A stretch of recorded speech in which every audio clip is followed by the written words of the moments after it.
बौद्ध धर्माच्या शस्त्रबळ निंदक आदी राष्ट्र स्वातंत्र्यासाठी झुंजणाऱ्या वीरवृत्तीची अक्षम्य उपेक्षा करणाऱ्या मतांचा एकांगिनी अतिरेकी प्रचार भारतीय जनतेत राजदंडाच्या बळाने अशोकनी त्याचे वंशज यांनी साम्राज्यभर जो केला, साऱ्या साम्राज्याचे बौद्ध मठीकरण आणि सैनिकांचे बौद्ध भिक्षुकीकरण जे केले, त्यामुळे भारताच्या अत्यंत महत्त्वाच्या अशा वायव्येकडील पर्वतीय प्रांतातील जनतेत वीरश्रीचा ऱ्हास, भारत राष्ट्राच्या दुर्दम्य अभिमानाचा नायनाट आणि चंद्रगुप्ताच्या वेळेपासून त्या वेळच्या साऱ्या जगात बलिष्ठतम असलेल्या शस्त्रसज्ज सैन्यव्यूहाची ह्या अंतर्गत क्षयाने धूळधाण झाली. म्हणूनच सिकंदर सेल्युकसच्या मनाने अगदी दुय्यम असणाऱ्या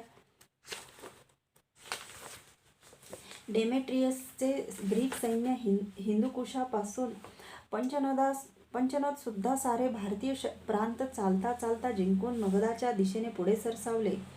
सारी साम्राज्य सत्ता बौद्धांच्या हाती असताही त्यांच्या कोणताही प्रांताधीप, राज्याधिकारी किंवा बौद्धीय जानपद समूह क्षुब्ध होऊन भारतीय स्वातंत्र्य छिनावण्यास येणाऱ्या या यवन शत्रूशी रणांगणात झुंजण्यास सबळपणे पुढे आला नाही. भारताच्या ह्या राष्ट्रीय अपमानाची त्यांना चीड आली नाही, लाज वाटली नाही. प्रत्यक्ष मगधात जो अशोकाचा वंशज स्वतःस अजून सम्राट म्हणून घेत राज्यासनावर बसलेला होता, तो बौद्ध धर्मीय बृहदथ राजा तर या यवनशत्रूच्या प्रतिकारासाठी पायही पुढे टाकीना.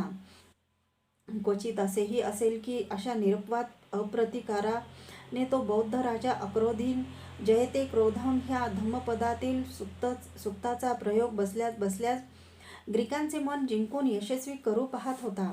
वैदिक धर्मीयांचा राष्ट्रीय प्रक्षोभ, कलिंगाचा प्रतापी राजा खारावेल ग्रीकांवर चालून जातो, परंतु ग्रीकांचे परचक्र भारतीय स्वातंत्र्याला आणि राष्ट्रीय सन्मानाला ग्रासित आहे याची राष्ट्रीय चिंता, लाज किंवा चीड भारतीय बौद्ध धर्मीयांना जरी वाटली नाही, तरी भारतीय वैदिक धर्मीयात मात्र त्या राष्ट्रीय अपमानाने आणि त्या राष्ट्रीय संकटाने जिकडे तिकडे संतापाची आग पेटली. त्या संकटाचा तत्काल प्रतिकार करण्या इतके वैदिक धर्मीयांचे समर्थ राज्य केंद्र उत्तर भारतात उरलेले नव्हते. परंतु सुदैवाने अशोकाच्या मृत्यूनंतर 10-1 वर्षातच दक्षिण भारतातील कलिंग, ओरिसा आणि आंध्र ह्या दोन्ही दाक्षिणात्य राज्यांनी बौद्ध धर्मीय मौर्य सम्राटाचे अधिपत्य झुगारून देऊन आपापली स्वतंत्र राज्ये स्थापिलेली होती.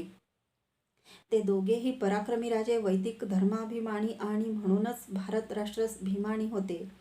दोघांनीही प्रबळ सैन्य उभारून शस्त्रसज्ज ठेवलेले होते. उत्तर भारत ग्रीक म्लेच्छांनी पदाक्रांत केली आहे आणि मगधांचा दुबळा बौद्ध धर्मीय राजा त्याचा काहीही प्रतिकार करू शकत नाही. ह्या एक घटना ऐकून ह्या दाक्षिणात्य राज्यातील वैदिक धर्माभिमानी जनतेत मोठाच प्रक्षोभ माजला. शेवटी त्या स्वतंत्र कलिंग राज्याचा पराक्रमी अधिपती जो खारवेल त्याने डेमेट्रियसच्या ग्रीक सैन्यावर स्वतः चालून जाण्याचे ठरवले. यवनांची दाणादाणनी भरधाव पिछेहाट. प्रथम प्रबल सेनेसह त्याने मगध हस्तगत करून मग अयोध्येच्या आसपास डेमेट्रियसच्या यवन सैन्याला गाठले. कलिंगाच्या त्या प्रबल भारतीय सैन्याने यवनांची रणांगणात इतकी दाणादाण उडवली की डेमेट्रियस पाठ फिरून भरधाव माघार घेत आपल्या उलटलेल्या सैन्यासह थेट पंचनदापलीकडे चालता झाला. राजसूय यज्ञ. यवनांना भारताच्या पर्यंताकडे सरसीमेकडे असे हटवल्यानंतर त्याचा पाठलाग करण्यात किंवा त्या उत्तरेकडच्या सर्व प्रदेशाची पक्की व्यवस्था करण्यास खारवेलाला हा फार वेळ मिळाला नाही.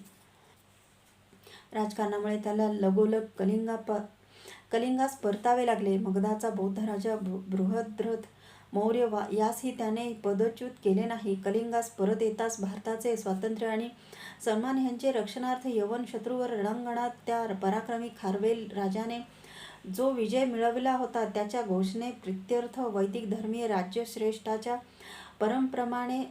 परंपरेप्रमाणे त्याने राजसूय नावाचा मोठा यज्ञ समारंभ केला. ह्या राजसूय यज्ञाचे वैशिष्ट्य असे की तो यज्ञ मुख्यतः राष्ट्रीय आणि राजकीय स्वरूपाचा असे. त्यातही अशोकाने सर्व यज्ञयागांवर बलपूर्वक बंदी घातल्यानंतर 40-50 वर्षेपर्यंत जवळजवळ साऱ्या भारतात वैदिक धर्मीयांना प्रकटपणे यज्ञ समारंभ असा करताच आला नाही. परंतु कलिंगात आणि आंध्रात वैदिक धर्मीयांची स्वतंत्र आणि बलिष्ठ राज्ये प्रस्थापिली जाताच आज अशोकाचा तो वैदिक धर्माचरणावरील बलात्कारी प्रतिबंध उघडपणे झुगारून देऊन आणि भारताचे राष्ट्रीय शत्रू असणाऱ्या यवनांसारख्या म्लेच्छांच्या रणांगणात पराजय करून हा वैदिक धर्मीयाचा राजसूय यज्ञाचा समारंभ 50 वर्षानंतर पहिल्यानेच साजरा होत होता. 4-1 वर्षातच ग्रीकांची पुन्हा स्वारी. प्रतापी राजा खारवेल दक्षिणेत परत गेला आहे हे पाहताच कंबोज आणि गांधार ह्या प्रांतात ठाण मांडून बसलेल्या आणि डेमेट्रियसच्या मगधावरील स्वारीची जी दुर्दशा झाली तिच्यामुळे चिडून गेलेल्या मिनॅंडर ह्या ग्रीक सेनापतीने 4-1 वर्षातच त्या ताज्या दम्याच्या सैन्यानिशी भारतावर पुन्हा चाल केली. डेमेट्रियसच्याच स्वारीप्रमाणे ग्रीकांच्या ह्या स्वारीलाही त्या बौद्ध बहुल आणि म्हणूनच प्रतिकार शून्य झालेल्या पंचनदादी प्रांताचा किंवा मगधाच्या दुबळ्या अशोकवंशीय राजाचा म्हणण्यासारखा असा काही एक प्रतिकार झाला नाही. बौद्ध भारतीयांची भारत शत्रू ग्रीकांना सहानुभूती. उलट यवन सेनापती मिनॅंडर ह्या भारतावरील स्वारीत अनेक बौद्ध धर्मीयांची सहानुभूतीही मिळू लागली. कारण बौद्ध धर्मातील अनेक मते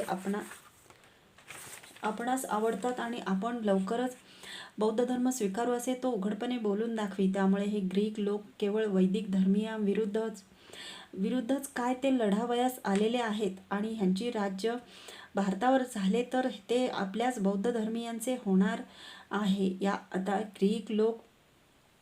आता ग्रीक लोक परकीय परराष्ट्रीय आहेत हे खरे, पण आपल्याच राष्ट्राभिष्टाची काय कर्तव्य आहे? बौद्ध धर्म जाती राष्ट्र वंश मानित नाही अशी राष्ट्रघातक भारत विद्रोहिणी दुर्बुद्ध विचारसरणी त्या बौद्ध म्हणवणाऱ्या भारतीय जनतेत अनेक भिक्षू प्रचारक उपदेशू लागले.